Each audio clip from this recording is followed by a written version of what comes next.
2000년 전에 어느 봄날에 예수님은 여리고를 통과하시고 유대 광야를 지나서 예루살렘에 입성하셨습니다. 늘 평상시에도 많이 오고 가던 길이었지만 이날만큼은 특별한 날이었습니다. 요한복음은 이날을 일명 유월절 엿새 전에라고 기록하고 있는 것을 보아 유월절을 앞두고 있는 일주일 전 어느 시점입니다. 그날을 우리는 일명 종려주일이라고 팜선데이라고 부르고 있습니다. 이미 예수님은 당신이 당할 순환에 대해서 3번이나 예고하였기 때문에 오늘 예루살렘에 입성한다는 것이 무슨 의미인지 자기 스스로가 알고 있었던 것입니다. 그 마지막에 당할 고난이 무엇인지를 알고 있음에도 불구하고 그는 그 길을 마다하지 않고 고난의 길을 걸어갔던 것이 종려주일입니다. 오늘 말씀 1절은 그들이 예루살렘에 가까이 와서라고 그렇게 표현하고 있습니다. 드디어 져야 할 십자가의 그 고난이 기다리고 있는 날, 개인적으로는 그 감정이 어땠을까라고 하는 생각을 다시 한번 해보게 됩니다. 예수님은 야고보서 5장 말씀과 같이 우리와 같은 성정을 가지고 있기 때문에 우리의 눈물과 고난과 그 아픔을 여전히 똑같이 인간의 몸을 입고서 감당하시고 아시는 분이시기 때문에 인간적으로 져야 되는 이 고난이 얼마나 큰지 알고 있었을 것입니다. 그러고는 오늘 1절 말씀은 이렇게 진행하고 있습니다. 감난산 벳바게와 베다니에 이르렀을 때 예수께서 제자 중 2를 보내셨다는 것입니다. 오늘 베다니라고 하는 이 마을은 예루살렘으로부터 2km 정도 떨어진 곳입니다. 벳바게라고 하는 것은 파게라고 하는 무화과의 첫 열매, 베이트 집의 합성어입니다. 그런가 하면 베다니는 테이나라고 하는 무화과와 베이트라고 하는 집이 합쳐진 것. 그래서 이 지명은 다른 이름으로 되어 있지만 결국은 무화과의 동네라고 하는 의미가 이 2 지명 안에 담겨 있다는 것입니다. 그렇기 때문에 우리는 잘 아는 것처럼 무화과가 있어야 되는 이 동네에 무화과가 없기 때문에 저주하셨던 예수님의 사건이 등장하는 것을 우리는 알고 있습니다. 여러분, 예루살렘에서 아주 가까운 곳이고 우리가 잘 아는 것처럼 죽은 나사로가 다시 부활하고 살아났던 곳이기도 합니다. 그런가 하면 예수님은 유독 많은 집들이 있겠지만 이 베다니에 머무셨다 예루살렘으로 들어가시는 나사로와 또 마르다와 마리아가 거주하는 곳이 베다니라고 하는 작은 마을이었다는 것입니다.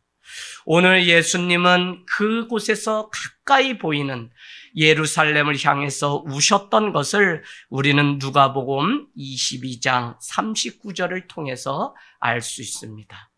오늘 이 마을에 오고 감난산이 있는 그곳에서 2km 정도 떨어진 예루살렘, 그들이 하나님을 믿고 구원을 얻는다고 하지만 그 구원은 예수님과 전혀 상관없는 것이기 때문에 멸망할 이 도시를 위해서 울고 계시는 예수님의 사건을 우리는 잘 알고 있습니다.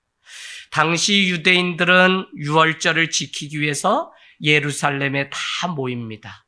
그래서 성전 청하가 예수님의 고난주간 첫날에 있었던 것은 그곳에 예루살렘에 입성한 주님의 눈앞에 보이는 장면은 이방인의 뜰이라고 하는 그곳이 완전히 장사하는, 정말 그냥 도둑놈들의 그 소굴이 된 그것에 대해서 너무 가슴이 아파서 성전 청하 엎었던 것을, 더구나 멀리서 수일을 또 제법 먼 거리를 걸어서 예루살렘 그곳으로 유월절을 지키기 위해서 오다 보니까 사람들에게 편의를 제공하는 환전가, 또 예수님이 태어나는 그날 사람들은 예수님의 오심과 상관없이 여간이 붐비고 그랬던 이유는 무엇이죠?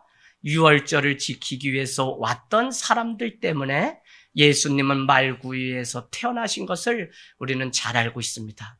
그런가 하면 각을 떠서 여전히 유대인들은 제사를 지내는 그것이 어렵기 때문에 몇 날 며칠을 지방에서 붙들어서 가지고 오는 그 일이 어렵기 때문에 이 예루살렘 이방인의 뜰에는 비둘기를 잡고 매매하는 이런 일들이 비일비재했던 것을 우리는 잘 알고 있습니다.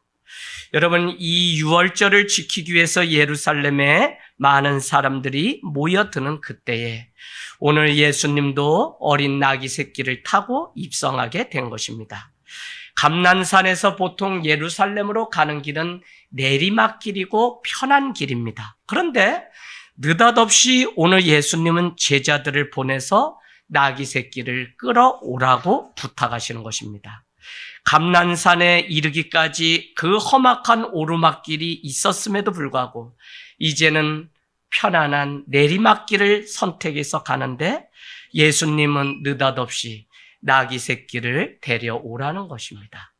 오늘 말씀 2절은 너희는 맞은편 마을로 가라. 그리로 들어가면 곧 아직 아무도 타보지 않은 나귀 새끼가 매여 있는 것을 보리니 풀어 끌고 오라. 우리는 오늘 이 장면을 통해서 왜 예수님이 이랬을까라고 하는 것에 질문을 던져 보아야 됩니다. 예수님은 정복자로 이 땅 가운데 오신 게 아니죠. 오히려 평강의 왕으로 복음을 전하기 위해서 오셨기 때문에 아무도 타보지 않은 백마가 아니라 그는 어린 나귀 새끼를 타고 종의 모습으로 섬기는 자의 모습으로 이 땅 가운데 오셨다는 것입니다. 원래 나귀는 왕상 1장 33절, 왕상 1장 33절, 38절에 가보시면 나귀는 왕궁에 속해 있는 동물이기 때문에 왕들이 타는 것이 맞습니다. 그럼에도 불구하고 오늘 아무도 타보지 않은 어린 나귀였다는 것입니다. 하지만 그것보다 더 중요한 의미가 이 안에 감춰져 있습니다. 이미 500년 전, 예수님이 오시기 500년 전 스가랴라고 하는 선지자는 스가랴 9장 9절에 이것을 이렇게 말씀하고 있습니다. 시온에 따라 크게 기뻐할지어다. 예루살렘에 따라 즐거이 부를지어다. 보라, 내 왕이 내게 임하시나니 그는 공의로우시며 구원을 베푸시며 겸손하여서 나귀를 타고 나타나시니 나귀의 작은 것 곧 나귀 새끼니라 라는 것입니다.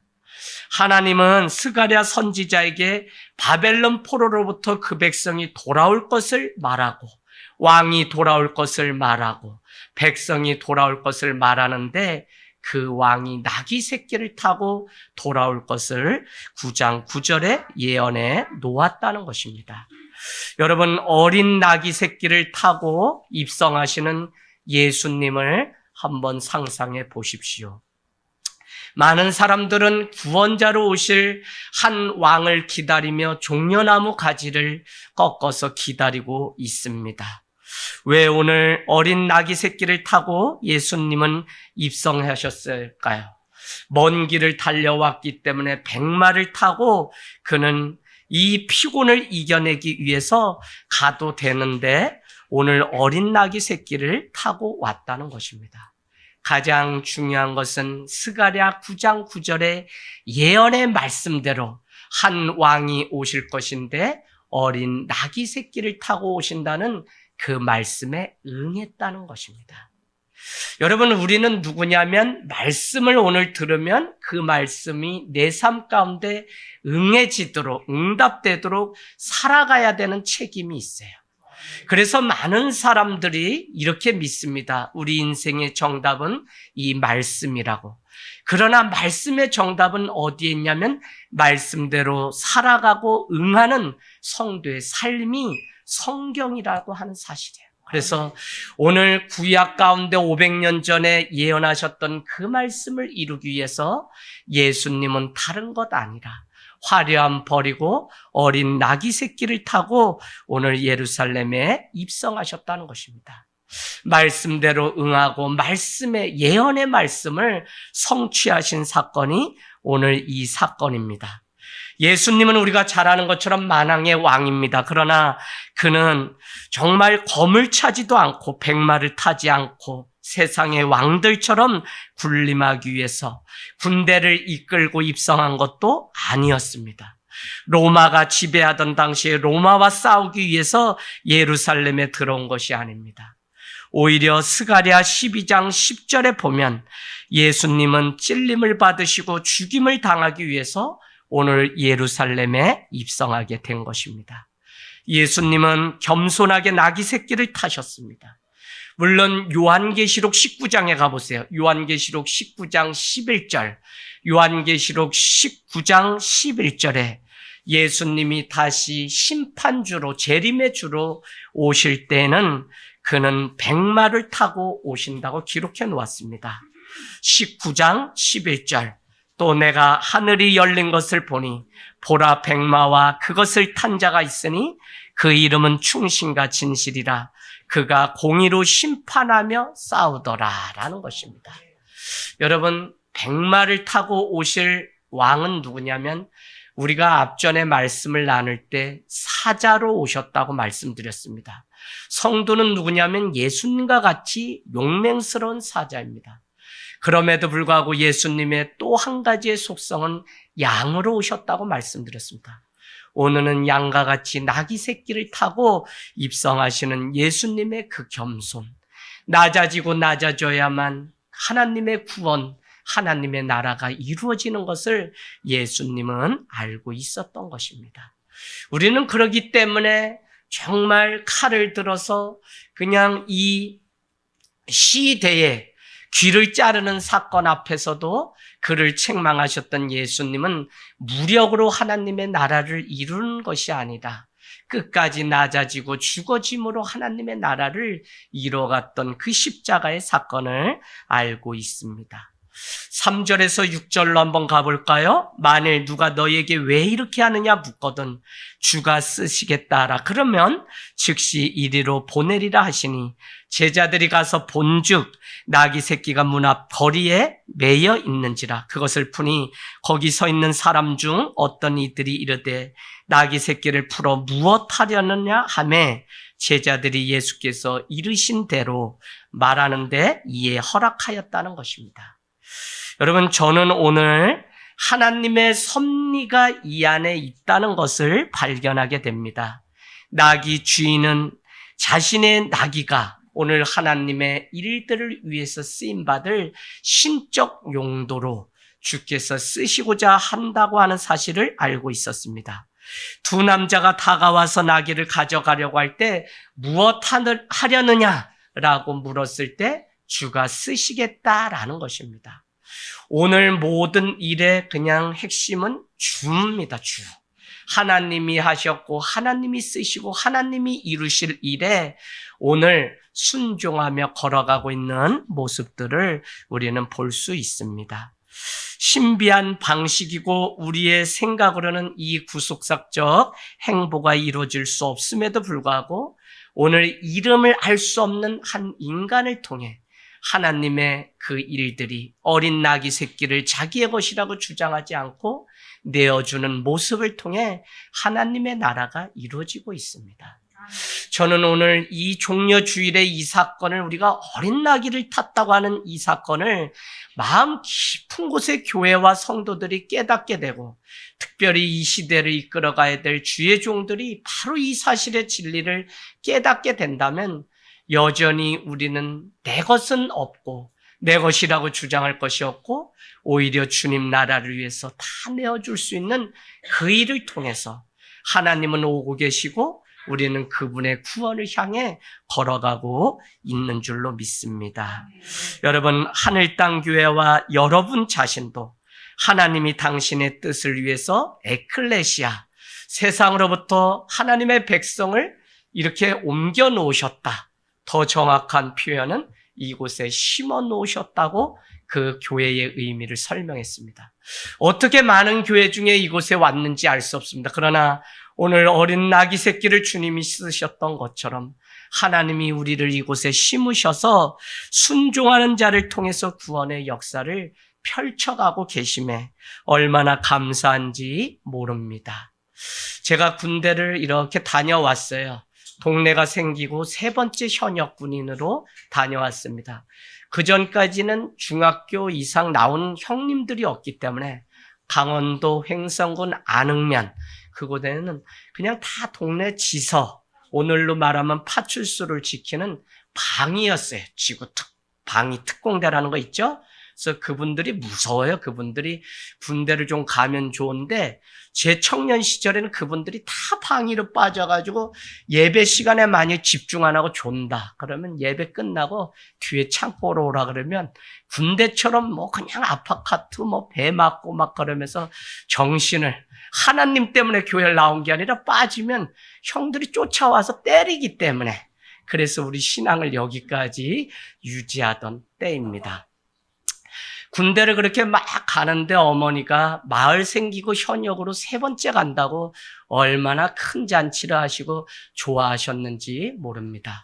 군대 가서 2가지의 사건이 있다면 신교대에서 포상휴가 받고 헬기 타고 전역하는 방법이 있는데 그 한 가지는 수하에 불응을 해가지고 한 사람이 어떻게 총을 쐈는데 그 사람이 대대장님인데 죽었다는 거예요.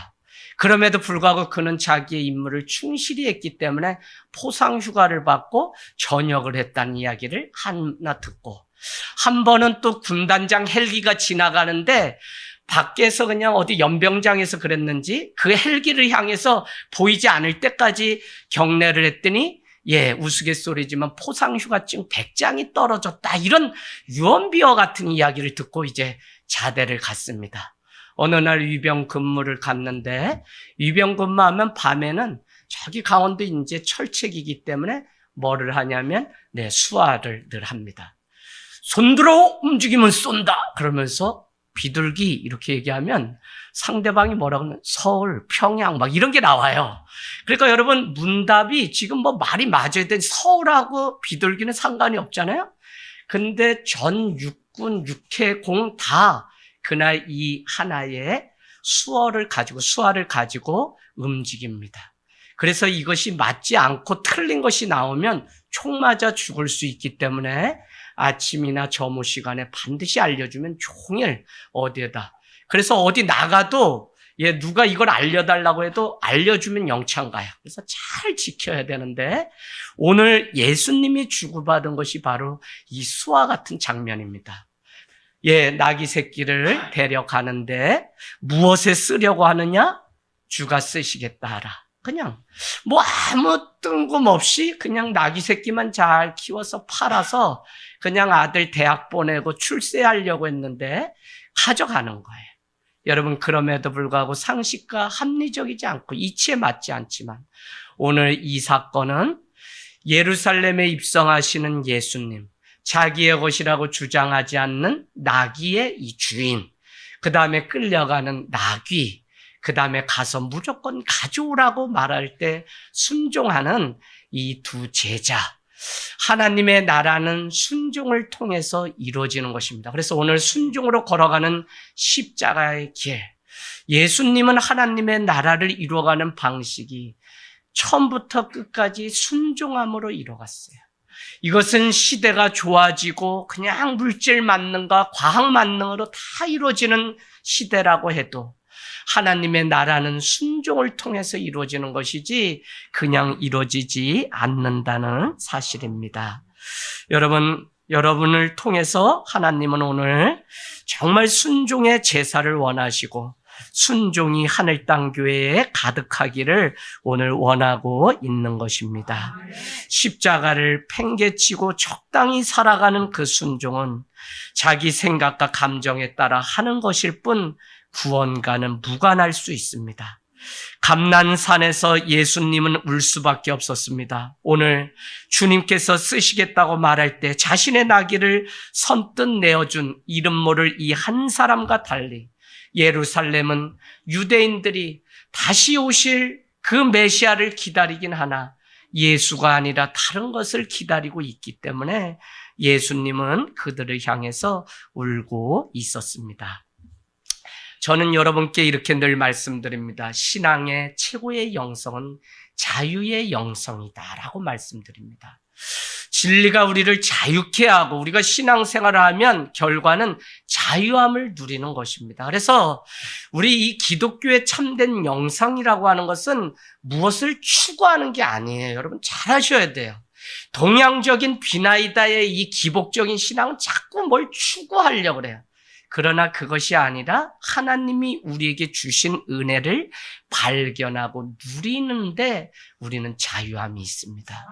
그래서 여러분 복음은 무엇이냐? 너가 예배를 드렸기 때문에, 너가 11조를 했기 때문에, 너가 무엇을 했기 때문에 하나님이 구원하신다가 아니라 하나님이 우리를 구원하시려고 부르셨기 때문에 처음부터 끝까지 하나님이세요. 그러나 우리에게 요구하는 것은 무엇이냐면 우리는 진리 가운데 자유하다면 주님은 그 자유를 누리는 방식으로 순종의 영성을 우리에게 원하시는 것입니다. 그래서 순종과 이 자유의 영성이 우리 삶에 날마다 있게 되면 아브라함이 그 아들을 100세에 낳아서 드렸다 이거예요. 그러나 그 믿음이 크면 얼마나 크겠어요. 하나님이 그를 위해서 여호와 이레를 준비하시고 하나님이 일하시려고 하셨기 때문에 그 일이 성취되었다고요.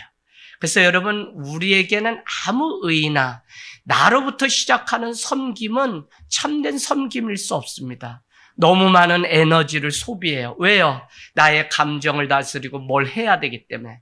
그러나 주님이 주시는 이 신앙과 이 믿음이라고 하는 것은 진짜 우리가 자유할 뿐만 아니라 순종함을 통해 주의 영광을 누리게 되는 것을 경험할 수 있습니다.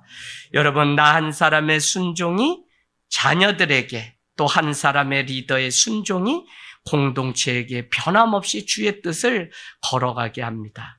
자신의 사리사욕에 물들면 공동체는 죽는 것을 우리는 세상 가운데서 너무 많이 봅니다. 그만큼 순종이 중요하고 우리에게 제거해야 될 상처라고 하는 것도 누군가의 불순종으로 나에게까지 왔다는 사실을 여러분은 아셔야 돼요. 로마서나 히브리서는 한 사람이 불순종하여서 많은 사람이 죄인 된 것 같지, 아담과 하와를 의미하죠. 한 사람이 순종함으로 예수 그리스도입니다. 많은 사람이 의인이 되었다고 말씀하고 있습니다. 사망의 법을 쫓았던 아담과 하와, 그러나 성령의 법, 생명의 법을 쫓았던 예수 그리스도, 그 한 분 때문에 많은 사람들이, 성경은, 복음은 우리에게 뭐라고 얘기하냐? 요한복음 3장 16절은 세상을 이처럼 사랑하셨다는 거예요. 사랑하시면 반드시 그 희생과 수고가 있는데 그것이 무엇이냐? 복음은 독생자 예수 그리스도를 우리를 위해서 주셨다는 것입니다. 순종과 희생이 있었기 때문에 모든 사람들이 그를 인정하고 믿기로 작정하면 멸망치 않고 다 구원하신다고 하시는 것이 하나님 나라의 법칙입니다. 적어도 누가 오시기 전에? 예수 그리스도가 오시기 전에. 제임스 던과 같은 신학자들은 신약의 통일성과 다양성, 구약, 신약의 통일성과 다양성이 있어요. 무슨 얘기냐? 구원관 한 가지만 놓고 보아도 구약의 구원은 바벨탑 이후에 이스라엘을 선택하게 되고 이스라엘 중에 유다 지파를 구원하게 되고 포로로 잡혀갔던 그 가운데서 남은 자, 렘넌트만 구원해요. 그래서 계속 좁아지는 구원관. 그러나 예수 그리스도가 오심으로 십자가를 지심으로 예수님 12제자, 70명의 제자, 120명의 제자, 3,000명, 5,000명이 돌아오고 요한복음 3장 16절은 누구든지 저를 믿으면 멸망치 않고 구원을 얻는, 그래서 우리는 지금 이사야서 49장 말씀과 같이 땅끝까지 이르러 이방인의 빛이 되기 위하여 복음을 전하는 일들을 계속적으로 해야 된다는 것입니다. 여러분 7절, 8절 가볼까요? 7절, 8절. 나귀 새끼를 예수께로 끌고 와서 자기들의 겉옷을 그 위에 얹어 놓으매 예수께서 타시니 많은 사람들은 자기의 겉옷을, 또 다른 이들은 들에서 벤 나뭇가지를 길에 펴며, 한 사람이 자기의 옷을 제자들이 펴서 놓자 또 다른 사람이 자기의 겉옷을, 또 다른 사람들은 종려나무 가지를 꺾어서 놓는 아름다운 순종의 연장이 있는 것을 봅니다. 나귀 새끼, 겉옷, 종려나무 가지는 유대인의 전통에 의하면 왕의 행차 때 반드시 필요했던 물건입니다. 오늘 유월절을 맞이하여 이미 많은 무리가 예루살렘 안에 거하고 있습니다. 요한복음 12장 9절 가보실래요? 요한복음 12장 9절에는 유대인들 중에 큰 무리가 이미 예루살렘에 있었다고 말씀하고 있습니다. 이미 무리 중에 큰 무리가 오늘 모여 있었던 것입니다. 예수님도 보고 또 예수님이 죽은 자 가운데서 다시 살리신 나사로를 보기 위해서 많은 사람들은 자기의 겉옷을 펴며 준비하고 있는 것입니다. 왕상 9장 13절은 이미 오래된 관습의 하나로 일종의 상징적인 행위가 있었는데 나를 밟고 지나가소서 나는 왕에게 복종하겠나이다 라고 하는 의미로 백성들은 자기의 겉옷을 왕이 행차하는 그 길에 펼쳐놓는 풍습이 구약 왕상 9장 13절에 이미 등장하고 있습니다. 여러분, 오늘 예루살렘에 당도한 큰 무리가 종려나무 가지를 흔들면서 있습니다. 예수님을 맞으러 나온 것이죠. 바로 그들은 호산나 다윗의 이름으로 오시는 이여, 호산나 지금 구원하소서라고 하는 뜻인데 그들은 자기들을 구원해 달라고 그렇게 목 놓아서 부르고 있는 것입니다. 구원자로 오실 예수 그리스도를 그들은 맞이하고 기다린 줄 알았는데 우리는 머지않아 이 사건은 곧 예수님을 부인하고 핍박하고 십자가에 못 박으라는 사건으로 바뀌게 되는 것을 볼 수 있습니다. 오늘 호산나 호산나 다윗의 이름으로 오시는 이여 어서 오시옵소서라고 하는 것은 유월절에 부르던 전통 노래입니다. 지금 구원하소서라고 하는 이 노래. 그럼에도 불구하고 몇 날이 못 되어서 그 예수를 찬양이 아니라 핍박하고 있는 이 일은 어떻게 된 일일까요? 유월절은 우리가 잘 아는 것처럼 애굽으로부터 넘겨주었기 때문에 감사해서 지키는 절기입니다. 마찬가지로 그들은 이제 예수님이 자신들을 로마로부터 구원해 주실 것이다 라고 믿고 오늘 종려나무 가지를 흔든 것입니다. 그러나 예수님은 로마로부터 구원하기 위해서 오신 것이 아니라 죄로부터 우리를 구원하기 위해서 오셨다는 것입니다. 예수님은 유월절 어린 양이 돼서 어린 나귀 새끼를 타고 자기 목숨을 그들의 대속물로 주고자 오신 것입니다. 결국 그들의 기대가 이루어지지 않자 그들은 예수님을 십자가에 못 박으라고 소리를 지른 것입니다. 저는 오늘 이 종려나무 가지를 흔드는 그 백성들의 모습을 보면서 주중에 읽었던 정호승 시인의 내가 사랑하는 사람이라는 시가 기억에 남습니다. 나는 그늘이 없는 사람을 사랑하지 않는다. 나는 그늘을 사랑하지 않는 사람을 사랑하지 않는다. 나는 한 그루 나무의 그늘이 된 사람을 사랑한다. 나무 그늘에 앉아 나뭇잎 사이로 반짝이는 햇살을 바라보면 세상은 그 얼마나 아름다운가. 나는 눈물이 없는 사람을 사랑하지 않는다. 나는 눈물을 사랑하지 않는 사람을 사랑하지 않는다. 나는 한 방울 눈물이 된 사람을 사랑한다. 기쁨도 눈물이 없으면 기쁨이 아니다. 사랑도 눈물 없는 사랑이 어디 있는가. 나무 그늘에 앉아 다른 사람의 눈물을 닦아주는 사람의 모습은 그 얼마나 고요하고 아름다운가. 저는 오늘 자신의 죽음을 예고하고 알고 있음에도 불구하고 예루살렘에 입성하신 그 주님은 결국 그늘을 품고 살아가던 자이며 눈물을 흘리던 그 예수님, 그분 때문에 나뭇잎 사이로 반짝이는 햇살을 바라볼 수 있게 되었고 다른 사람의 눈물을 닦아주는 법을 우리는 배우게 된 것입니다. 오늘 우리 안에 예수 그리스도가 오셔서 상처 입은 치유자로 오셔서 우리를 만져주시고 쪄매주시고 몸소 그 그늘에 앉아서 여러분, 정말 우리가 예수를 안다면 그늘이 없는 사람이 아니라 그늘을 아는 사람, 그늘까지도 품을 줄 아는 사람, 눈물이 없는 사람이 아니라 다른 영혼을 향해 눈물을 품을 수 있는 그 사람, 얼마나 아름다운가. 여러분, 우리 삶에 이런 분, 예수 그리스도를 늘 우리 삶에 모시고 살아가는 한 주 삶이 되기를 주님의 이름으로 부탁을 드립니다. 고난주간은 어떤 특별한 프로그램을 하거나 또 우리가 무슨 날을 고행하고 무엇을 끊어버리는 그런 그냥 프로그램의 시간이 아닙니다.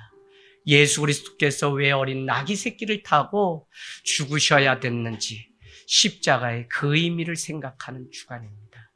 여러분, 금식을 하고 우리가 또 한 주 모여서 예배하지만 예수 그리스도의 오심과 죽으심을 기억하는 시간이 되기를 원합니다. 아멘, 아멘.